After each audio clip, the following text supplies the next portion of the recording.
Bonjour, cette vidéo a pour objectif d'expliquer le système d'une langue à flexion ou à déclinaison.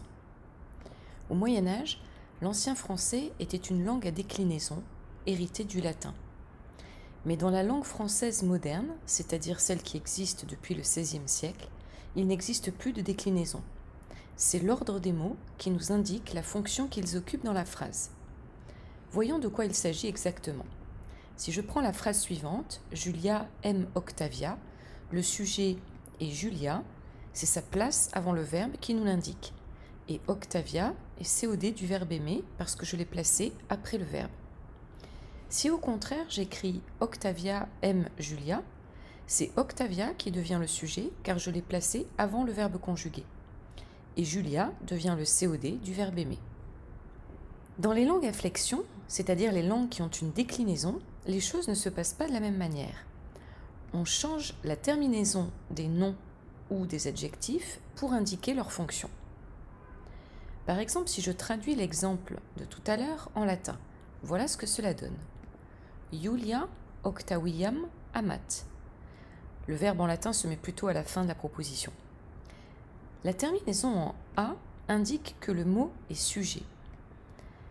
La terminaison en am indique que le mot est COD. Du coup, je peux mettre les mots de la phrase latine dans n'importe quel ordre. Je saurai de façon certaine que Julia est le sujet et Octaviam le COD. Si je veux dire que Octavia aime Julie, comment faire? Avez-vous deviné? Je vais dire Octavia Juliam amat. Je peux mettre les mots dans n'importe quel ordre, puisque c'est la terminaison du nom qui m'indique que A est sujet et que am est COD. Bien sûr, il existe d'autres fonctions que sujet et COD, et donc d'autres terminaisons. Mais vous avez compris le principe, et vous voyez, ce n'est pas difficile, c'est juste différent. Pour terminer, sachez qu'aujourd'hui, on retrouve ce système de déclinaison dans plusieurs langues vivantes. Par exemple, en arabe, Al-Baytu, Al-Bayti, Al-Bayta.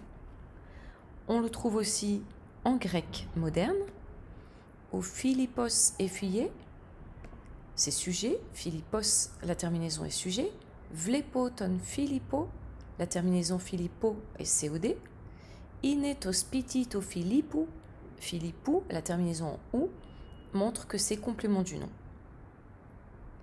On va trouver également des déclinaisons en russe, en allemand, et ainsi de suite. D'autres langues encore, comme le japonais, n'ont pas vraiment de déclinaison, mais de petites particules qui se mettent à la fin des mots pour indiquer leur fonction. Le système est donc assez proche. J'ai mis ici les particules en gras.